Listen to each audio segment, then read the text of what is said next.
consumer, the sports-loving consumer. This man is a brilliant marketer. Now, he's a brilliant peddler of garbage, but he's brilliant at it, okay? Jacobs and Helly talk sports. Weekday mornings on 1580 and 99.3 The Fanatic.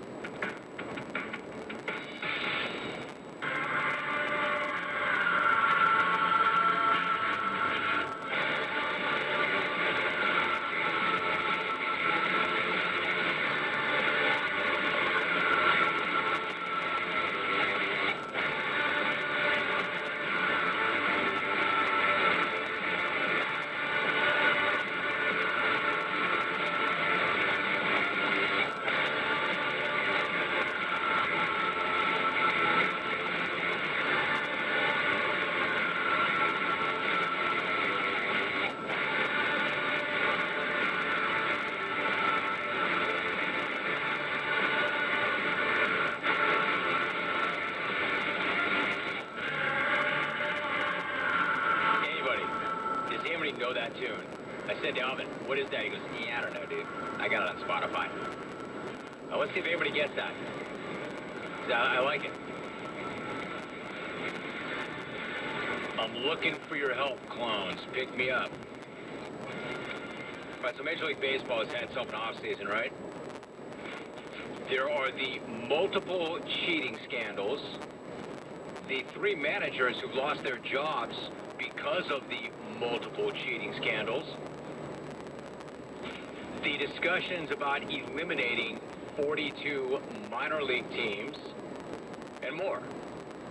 I would imagine at this point the Commissioner, Rob Manfred, had to be hoping to just get to today when pitchers and catchers start to report without another ugly story dropping. And he almost did. But then this report from Joel Sherman with the New York Post did drop. Quote, MLB is seriously weighing a move from 5 to 7 playoff teams in each league beginning in 2022, the Post has learned. Wait, what? I'm sorry, what? That can't be serious, right? Because what that would mean is 14 out of 30 teams would make the postseason. Nearly half the entire sport would be getting in. So the obvious question is, does more equal better? I'll handle that one. No. Hell no.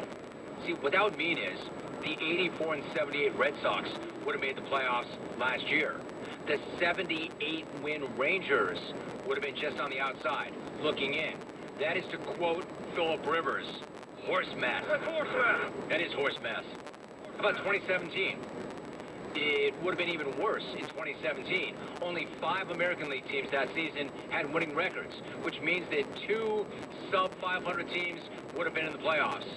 If an 80-win team actually won the World Series, did they actually win the World Series? Would you really consider them the best team in baseball? Because under this plan, that probably would happen at some point. If you're going to let in sub-500 baseball teams, a sub-500 baseball team probably will win it all at some point. Like the end of the regular season and the wild card round are one of the few things that MLB does get right. So, of course, they're looking to mess with that. The final week or 2 of the regular season, when you've got multiple good teams, key phrase, good teams, are battling for the division, and those 2 wildcard spots is actually pretty electric. But their answer is, you know what? Why don't we instead take this good thing and wreck it? Let's make it worse by expanding the field. Their answer is to just water the thing down completely. So, instead of having really good teams battling for very valuable spots, you've got really mediocre teams battling to extend mediocre seasons. Like, I thought the entire argument behind MLB's long season was to punish mediocrity and not reward it with a playoff spot. Did any of the Red Sox players or fans really want to extend last season? Has anybody ever looked at a 78-win team in September and said, damn, that is not a team that we want to run into in the postseason? No. Because that's actually exactly the type of team that you want to run into in the postseason. A bad team. Who would want to play a bad team and get what amounts to be a bye in the first round of the playoffs? Great idea, Major League Baseball. Like, who the hell comes up with this crap?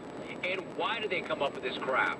And no, it's not because it's the same reason anybody does anything because they can. No, they're not doing it because they can. They're doing it because of television and money, of course. Because as always, you can never be thin or rich enough. You've heard that old saying, right? In the case of Major League Baseball and its owners, rich enough. They want more. A couple of their TV deals end after next season, and the owners want to stack a few more private jets and vacation homes. Urgh! Give the fans what they want. Except nobody wants it. Nobody's asking for it. 14 teams. Why stop there? Why stop at 14? Why not go to 16? Better yet, why not let everybody in? Put all 30 teams in. Again, more is better, right, Commissioner? Hell, people like March Madness. Why don't we have October Madness? Why not promote a few AAA teams at the end of the season, and then we'll have a 64-team tournament, just like college basketball. Maybe even have like some